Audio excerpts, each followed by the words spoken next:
Lionel Messi, যাকে তুমি বলতে পারো পৃথিবীর সবচেয়ে অভাগা।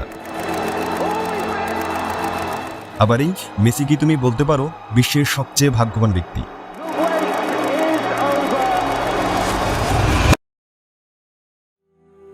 আজ থেকে কিছু বছর আগে আর্জেন্টিনার সরকার একটি নিয়ম বানাতে বাধ্য হয়। নিয়মটি হলো, আর্জেন্টাইন পরিবারে কোনো সন্তান জন্ম নিলে তার নাম মেসি রাখা যাবে না। কারণ সেখানে মেসি নামটা এত বেশি বেড়ে গিয়েছিল যে ডাকনামের মাধ্যমে কারো পরিচয় জানা একদম অসম্ভব হয়ে পড়েছিল। অথচ এই মেসিকে একসময় আর্জেন্টাইনরা ট্রল করত। কেউ বলতো না এই ছেলেটি আর্জেন্টিনাকে যুব বিশ্বকাপ জিতিয়েছে, কেউ বলতো না অলিম্পিকের সোনাটাও তার হাত ধরে এসেছে, কেউ বলবে না দেশ যখন বিশ্বকাপের জন্য কোয়ালিফাই করবে না বলেই মনে হচ্ছিল তখন অবসর ভেঙে এই ছেলেটি দেশকে বিশ্বকাপের মূল মঞ্চে উঠিয়েছিল। কেউ দেখবে না বিশ্বকাপের রানার্স আপ বেঞ্চটা, কেউ দেখবে না জার্মানির কাছে হেরে কান্না ভেজা সেই চোখটা। বার্সেলোনাকে জিতিয়েছিলেন 32টা ট্রফি, দেশ কিনে দিয়েছিলেন অলিম্পিক গোল্ড, ছিল তার কাছে 6টি ব্যালেন্ডার। তবে এত কিছু থাকার পরেও তার পরিচয় শুধুমাত্র একটি বিষয়ে থমকে যেত, আরে মেসির তো বিশ্বকাপ নেই। সবার মুখে মুখে শুধু এক কথা, মেসি তো দেশের জন্য নয় বরং বার্সেলোনার জন্য খেলে। অবশেষে অসহায় হয়ে সিদ্ধান্ত নিলেন ফুটবলটা এবার মাঠ থেকে তুলে নেবেন, কিন্তু শুধুমাত্র দেশের দুর্দশার কথা চিন্তা করে আবারও বলটা তিনি হাতে তুলে নিলেন। ফিরে আসলেন আবার সেই রূপকথার সে জগতে। তবে এবার তার আগমন সাধারণ কোনো আগমন ছিল না। মেসি ফিরে এসেছিলেন রাজকীয়ভাবে তার রাজ্যটা নিজের করে নিতে। তিনি এসেছিলেন সবার সামনে মুকুটটা মাথায় তুলতে, বিশ্বকাপের সোনালী ট্রফিটা উঁচিয়ে ধরতে, আর সেটি তিনি করেও দেখিয়েছেন। রক্তাক্ত এই বাবাটা সকলেই দেখতে পেত, কিন্তু সমালোচনার ক্ষততে রক্তাক্ত এক চ্যাম্পিয়নের অন্তরের ক্ষতটা কেউই দেখতে পেত না। সৃষ্টিকর্তা দুহাত ভরে তাকে দিয়েছেন, শুধু দেননি অধরা সে বিশ্বকাপটা।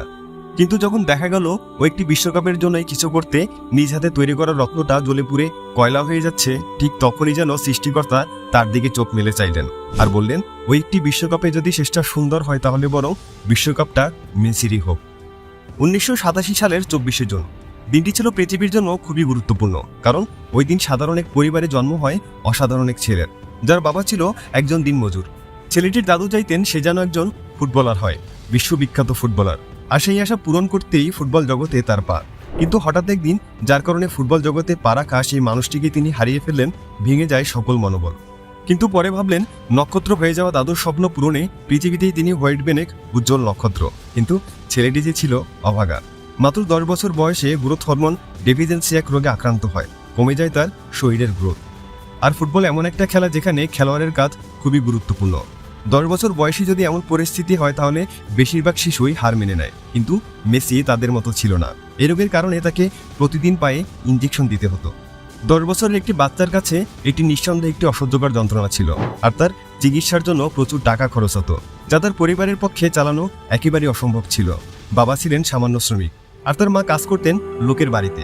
কিন্তু মেসি থেমে যাননি, করতে শুরু করেন কঠোর পরিশ্রম। শরীরের অবস্থাতেও তিনি খেলতে চলে যেতেন, যার ফলাফল তিনি খুব শীঘ্রই দেখতে পেয়েছিলেন। একদিন মেসি খেলছিল, আর সেই খেলা দেখতে এসেছিল বার্সেলোনা ইয়ুথ ক্লাবের প্রেসিডেন্ট। মেসির খেলা দেখে তিনি মুগ্ধ হয়ে যান, সাথে সাথে চলে যান তার বাবা মার কাছে। বাবা মার কাছ থেকে মেসির গ্রোথ হরমোন সমস্যার কথা শোনার পর তিনি বললেন মেসির চিকিৎসার সকল খরচ পুরোপুরি তার টিম বহন করবে, তবে তার পরিবর্তে মেসিকে স্পেনে গিয়ে বার্সেলোনার ইয়ুথ ক্লাবের হয়ে খেলতে হবে। আর যেহেতু মেসির চিকিৎসা করানো তাদের পক্ষে সম্ভব ছিল না, তাই তার বাবা মা ব্যাপারটি বেশ খুশি মনেই মেনে নেয়। তারপর মেসি পাড়ি জমান স্পেনে। বার্সেলোনায় খেলার পাশাপাশি শুরু হয় তার চিকিৎসা, কিন্তু হাইট কম থাকার কারণে দলে তেমন একটা সুযোগ পেতেন না, আর পেলে অন্য প্লেয়াররা তাকে বল পাস দিত না। কিন্তু মেসি তো মেসি, কোনো মতো একবার বলটা পেলে 15 মিনিটের আগে তার পা থেকে কেউ বলটা নিতে পারত না। 2012 সালে তিনি 91টি গোল করে তার নাম গিনিস বুক অফ ওয়ার্ল্ড রেকর্ডে তুলে নেন। একমাত্র 6টি গোল্ডেন বুট থাকা প্লেয়ারটিও এই মেসি। 36 বছর পর সৃষ্টিকর্তা মেসিকে সম্পূর্ণ করেছেন। যে ফাইনালে তিনি বারবার হেরেছেন, বারবার চোখের জল ফেলেছেন, সেই জল মুছে ফেলে বিপক্ষ সমর্থকদের হাতে পরিবারের হুমকি ভুলে গিয়ে ব্যর্থতার বোঝা সরিয়ে ফেলে মেসি বারবার ঘুরে দাঁড়িয়েছেন।